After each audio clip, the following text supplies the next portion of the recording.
Wakanda forever! Marvel's Black Panther gave mainstream audiences a black superhero they could celebrate.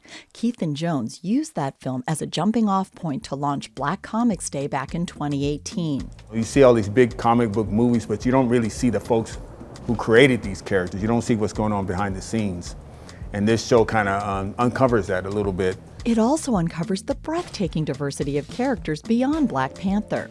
That Marvel superhero was created by two white men, and Black Comix Day highlights the work of Black comics creators. And the fact that it's a black-focused event makes it even more special for people who are able to see themselves not only in the work, but in the creative force behind it. I think that KEITHAN is my superhero. Makita Cheatham is the founder and executive director of WorldBeat Cultural Center. To see all the black comics and the people that are interested in this genre, it's important to our people and all people.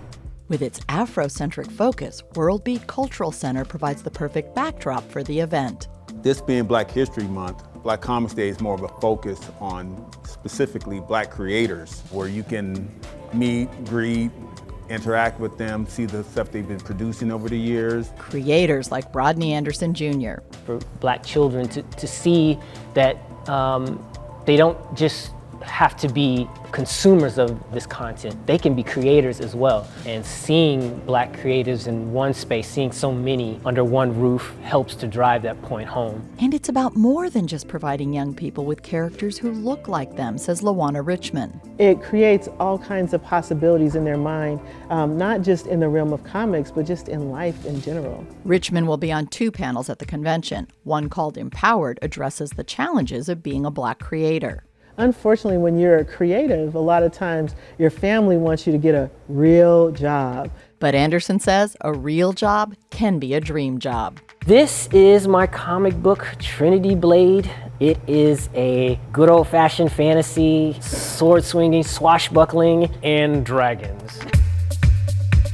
I want people to understand it is not easy at all. The long hours required to complete that work, which means, especially if you're working 1, 2, 3 other jobs, can be tough stealing time for this passion project. I wanted a book that's centered around a black character. If you have a story in your heart and you want to tell it, do it. Don't hesitate. Put pencil to paper, be a writer, be an artist, whatever you can do, you can create that story that you imagine you can create. Jones is proof of that. He freelances as an artist and runs Kid Comics, which publishes his comic book, The Power Knights.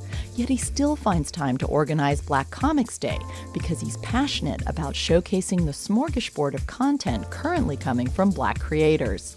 Every artist is different. Every artist has a different point of view, so that reflects in the stories that they create. I mean, everything you would see in your local comic book shop, it's also here. It just so happens to be created by black creators. That's really the only difference, and it's from their point of view, which is what I think where the uniqueness of it comes. Personally, the best artists always put a bit of themselves in their work, whether it's fiction or nonfiction. You put a piece of yourself in it, that's where the original element comes from, and that's what makes, to me, good art. That's also what makes Black Comix Day a cultural experience rather than just a comic book convention. You're coming here to experience something outside of what your own culture. Even if you are black, it's outside of what you've been previously taught or been previously exposed to. So just on that alone, I think it's worthwhile to come to the show and just have a different experience, to have an educational experience, and also have fun and be entertained. And discover that superheroes exist not only on the pages of comics and on the big screen, but also behind artist tables at Black Comix Day. Beth Accomando, KPBS News.